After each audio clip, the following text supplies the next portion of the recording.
Welcome. There's no one that knows this business better than you, Jason White. Oh, that's To mind control. Somehow. if there's imposter syndrome, you're in High right now. voltage. You've been at the biggest agencies, Jason. You've seen some of the biggest ones grow. Yeah. You've been instrumental in their growth. And you worked with Voltage for a few months. Do you remember this? We made some arms that we gave out to clients. We got jobs out of this. We literally, like, 3 years down the road, someone said, we still have your arm. Didn't you get Frontier? Didn't Frontier come out of Digital Arm? Yes. That's right. Yeah, so no idea is too crazy, really, is what it comes That's down right. to. We sent these in huge boxes. And remember, we tasked Chatham. As a person's name? Chatham. Yes, he went and scoured downtown Denver until he found a warehouse of like abandoned mannequins and like got 40 arms. There's a bunch We of sent jobs. 40 out. It's the creepiest warehouse in Denver, but It's like there's 40 arms. There's also a bunch of doll heads. Do you want those?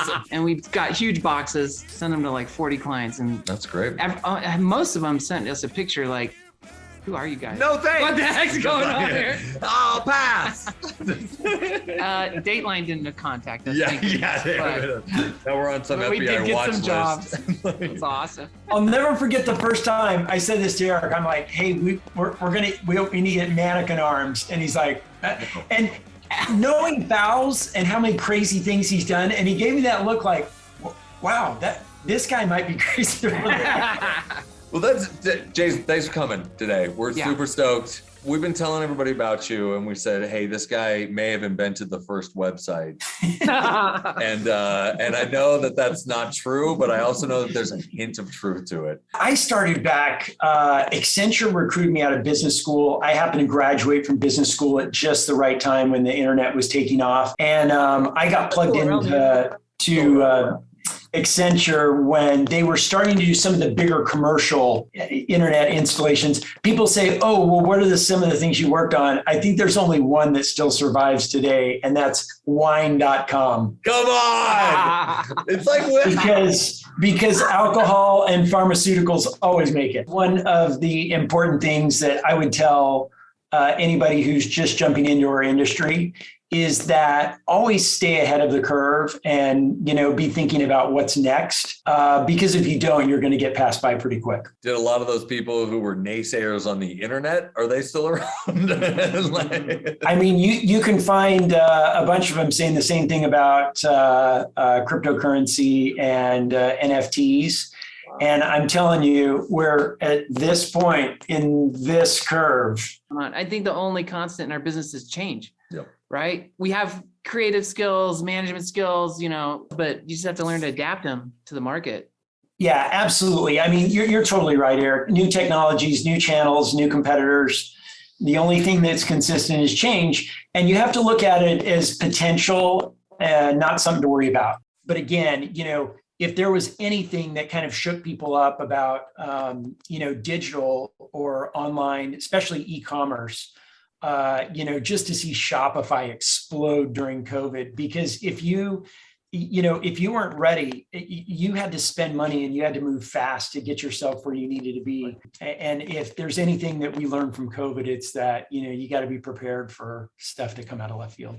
You've got tons of great experience. You've led teams, managed big teams and accounts. For kids coming out of school, they want to get into business. What's the one thing, what's going to get their foot in the door in their first job? Yeah, what are those baby steps that you graduate and you feel like you're awesome, and then it's like, now what? It seems like I tell students every year, it doesn't matter what your degree is in, but get a degree in something that you're passionate about.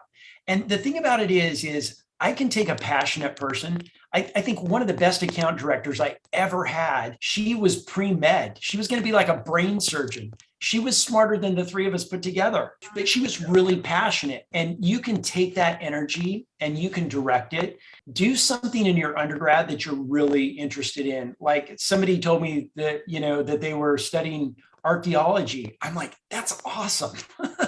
Because if you love that and you're passionate about it, when you jump into the ad industry, you're going to put, your energy into it and your passion.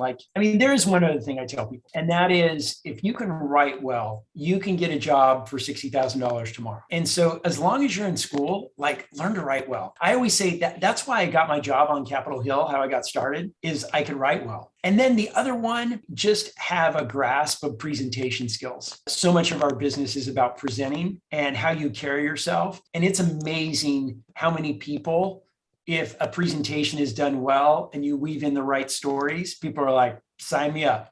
That's great advice because, yeah, like you said, that applies to kind of any industry, being able to write well and express yourself. As designers, I always tell designers, you gotta learn how to sell your work. Just throw logos in front of people and they have no reason to pick. They don't know what makes one better than the other. Say this archaeologist you're talking to, would you even tell him to get into the ad industry right now or say, go be a Indiana Jones treasure? It's first of all, archaeologists hate being compared to Indiana Jones. They hate it. I would say, look, our business isn't the safe one, right? If you want safe, then get your accounting degree and go to work for PricewaterhouseCoopers. But that has a certain thing to it. The certain thing to that is probably stability, and there's a lot to be said for stability. But I think that what comes with our industry is never having 2 days that are the same. And that's what I love about what I do is it doesn't matter the situation or the product I'm representing or the pitch that I'm in. Every day is a little bit different and poses new challenges. And I think that's an interesting part of our business. You have to be hungry to improve. I always tell people that get into the business, be curious and think about what's next, because it's not something that you learn and then you show up at work and you just turn the crank for 20 years. It's something where, you've always kind of got to be expanding your mind and progressing in what you do. Well, I think that's why so many creative minds are drawn to it, right? Because we need that constant stimulation.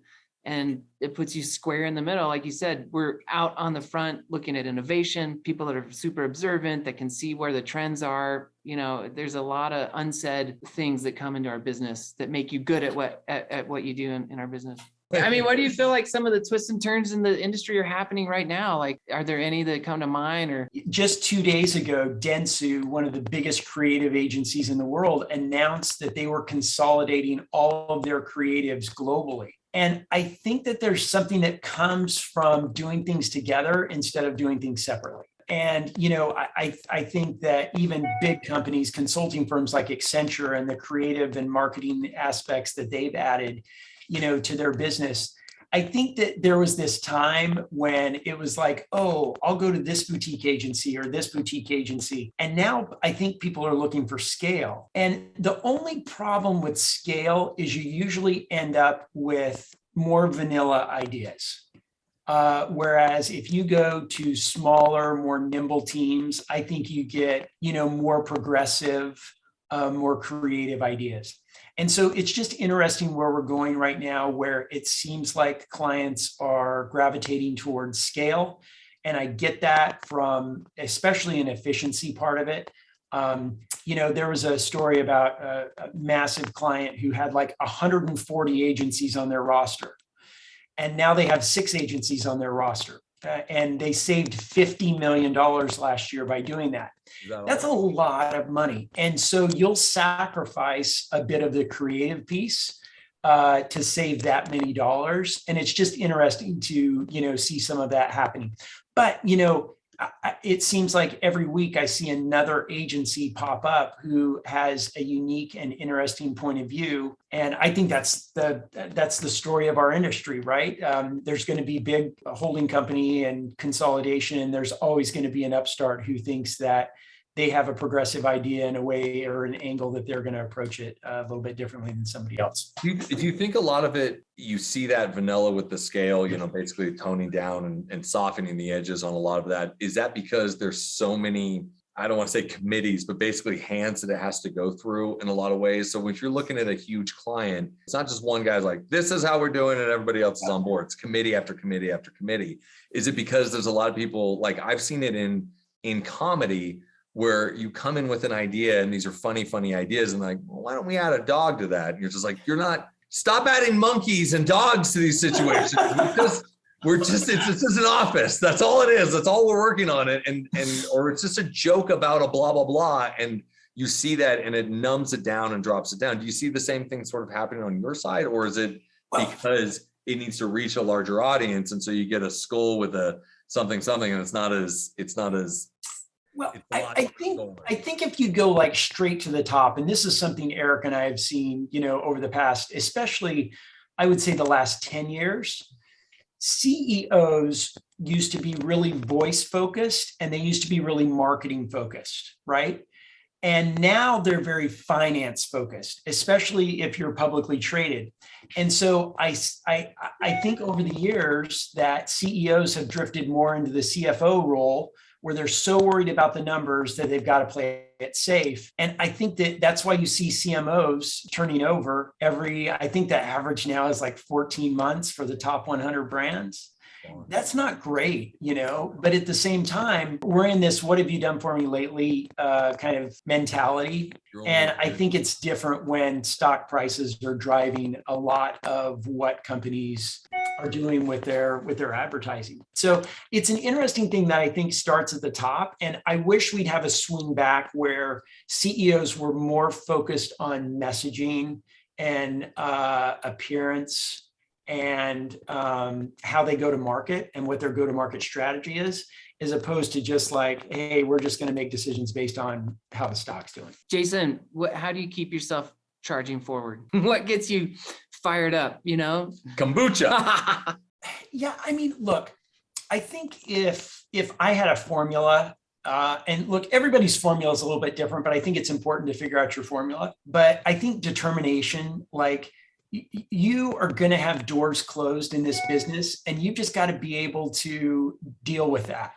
Right. And I always tell people, I'm like, you walk through this many doors that you don't push on.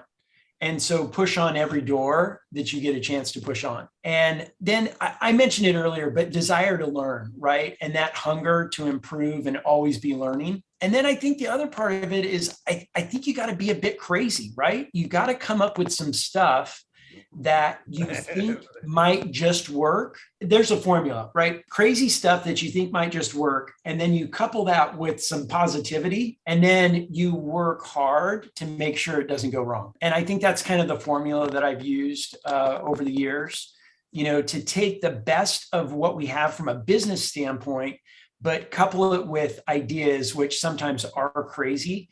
And then you just gotta believe it, And I always tell people that I got into the advertising business because I believe in it. For me, it's never been about selling a product. I've always felt like that if I could make someone's life better, easier, or more fun, that was success.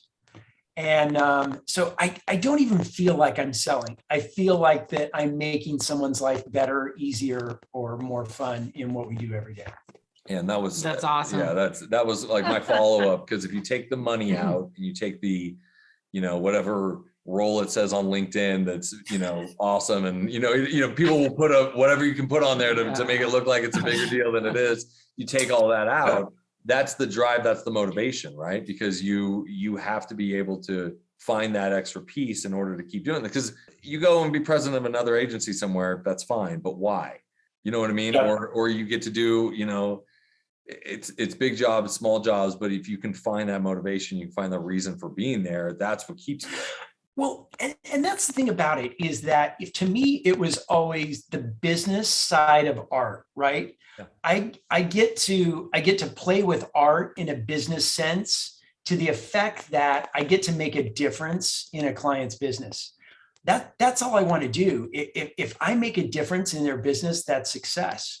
And I've always said I like to get caught up in that virtuous circle, because if you do good work and it makes a difference in a client's business, that client's going to come back to you and you're going to continue to do more work. And that's kind of the virtuous cycle that you like to get in advertising. Because it could be a dangerous spiral otherwise. Bad work, angry clients, you just go all the way down. But I have a question as far as when it comes to big, fat clients. You've had clients with the different industries that or the agencies that you've worked with that would make a smaller agency's entire life, right? And not only huge as far as money, but as far as reachability, right? So these are campaigns that people see literally worldwide.